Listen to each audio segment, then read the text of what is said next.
Extraordinary benefits accrue to the tiny minority of people who are able to push just a tiny bit longer than most. So I've been posting a bit less lately, and I feel like this is kind of the pattern a YouTube channel would have before it quits. But at least for me, I've always been quite certain that I'm not going to quit anytime soon. But quitting has been something I've been thinking about quite a lot in this kind of absence, and why quitting is just so not on my radar.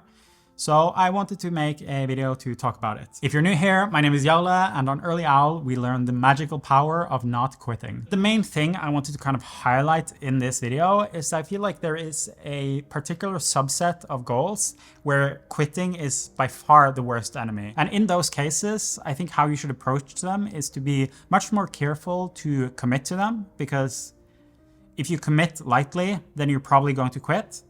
And you should also be much more careful in terms of quitting from them. So this video is about how to identify those goals and highlighting why not quitting is such a massive part of succeeding. I have this formula. I don't know how much mathematical sense it makes, but I think it makes sense as a kind of rough idea.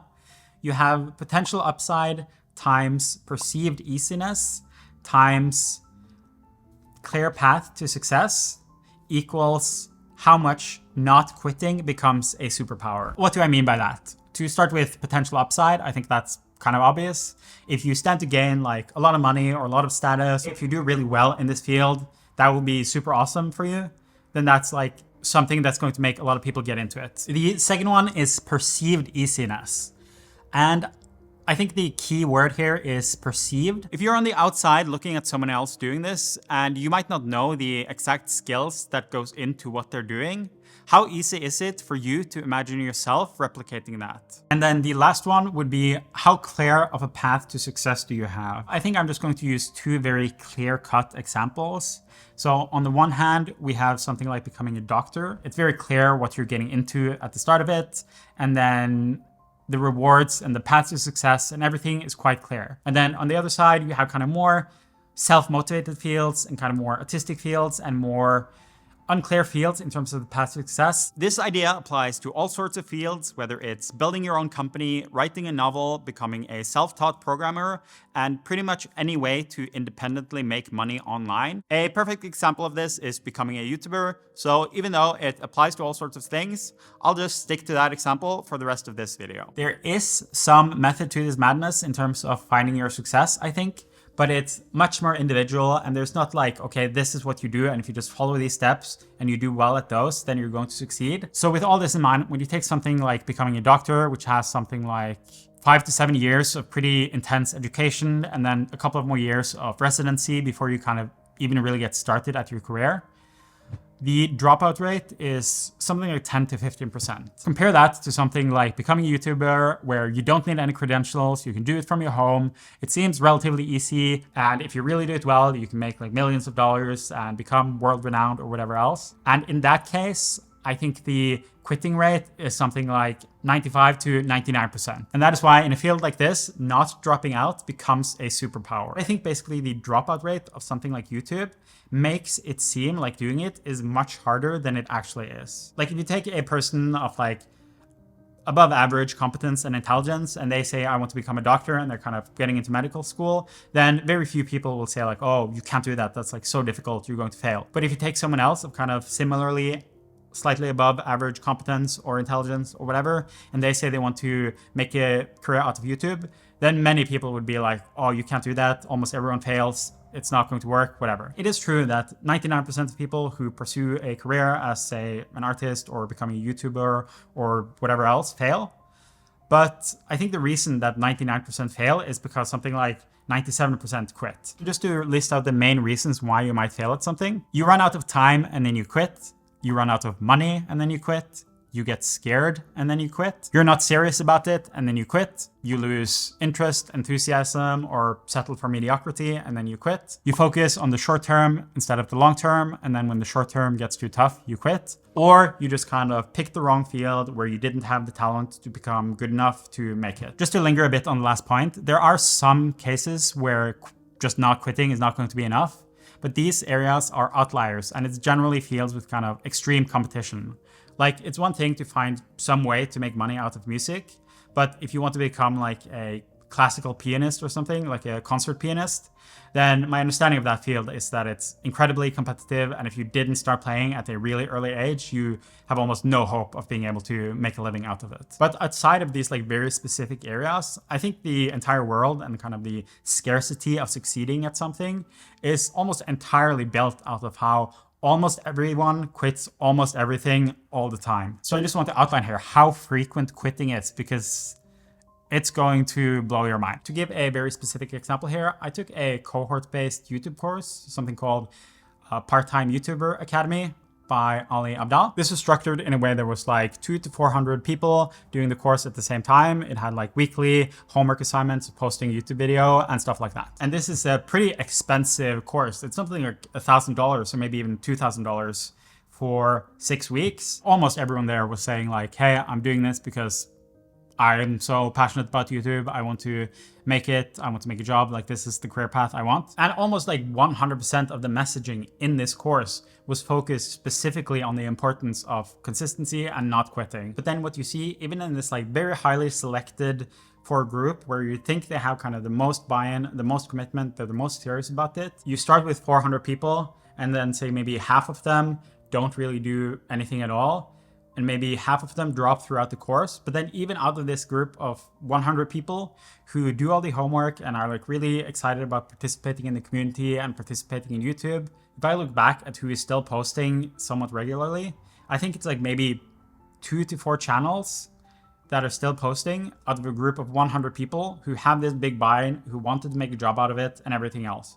So even in this like extremely selected for group, there is like a 95% attrition rate. Ali also talked about this specifically on his podcast, just to throw in that clip. We wrapped up our cohort 6 of the Part-Time YouTuber Academy. Are you seeing any trends in like the up-and-coming wannabe creators? The ones that succeed are the ones that stay consistent. Very few people actually stay consistent.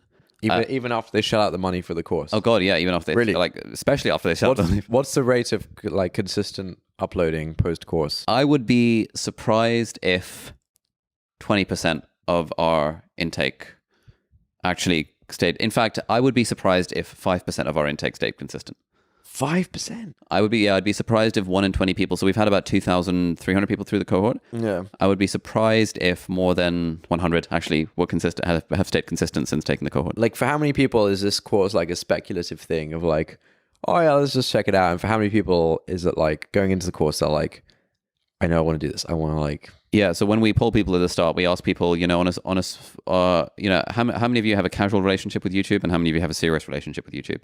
All of them say serious relationship, 100%, basically. We then ask, on the scale of 0 to 10, where 0 is I'm treating YouTube as a hobby and 10 is I'm treating YouTube as a business. Yeah. What number are you? Yeah. Basically, everyone says 10, and we have a few people that are sort of somewhere in the 5 to 9 range. Okay. And so I think everyone goes into the course thinking that I want to take YouTube seriously and I want to treat it like a business. Yeah. And then reality hits them in the face when they realize actually publishing a video a week is actually quite hard. And these people are quitting like within a couple of weeks or a couple of months. Like, this is not in the same range as becoming a doctor. Like, okay, you have to attend school for several years, work on it every day.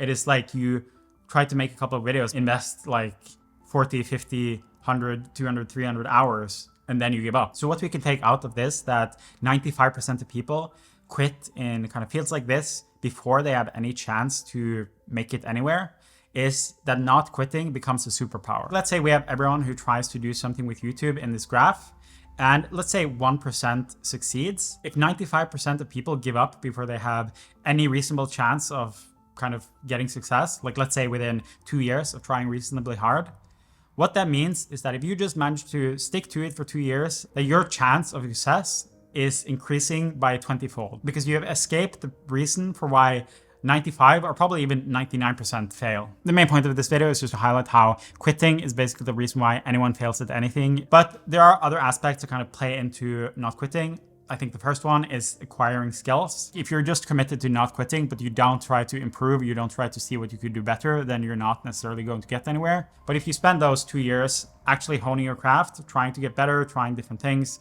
trying to learn, then you're going to have a much higher chance of success, obviously. But also, when it all comes down to it and you're done with it, you kind of get something out of it either way, because you're learning new things. And unless you have something else you would rather be doing, it's not wasted time. Another part of this equation is luck. I do think there is kind of a general formula of kind of luck strikes opportunity. But the thing is, it can be hard to predict what exactly is going to pop off in that way. So by not quitting, by staying consistent, by trying different things, you just kind of increase the surface area of getting that lucky break until eventually something sticks. Another thing to keep in mind is that things take time. Like, things just take time, and that's just the way it is. I had 1 year of posting consistently on YouTube, and now I've been posting a bit sporadically, and I still feel like I barely scratched the surface of what I would be capable of doing in terms of videos, in terms of different ideas. And this is also why I'm like so far away from quitting or feel like I should quit. So what is the point of this video? I just kind of want to highlight that I do think there's certain fields that people tend to just dabble or get into quite quickly and then also end up quitting quite quickly. But I think you should approach them in the opposite way. I think it makes more sense to figure out what you really want to do and then commit to that in a much more significant way and just stick to it until you realize, okay, I don't want to do it, or you've put like some years of serious effort towards it. And this is especially true for the areas I mentioned earlier, where it's like the path to success is unclear. There's no like very specific requirements, and it has a lot of potential upside, because those are going to be areas where a lot of people are kind of just joining and dabbling and quitting.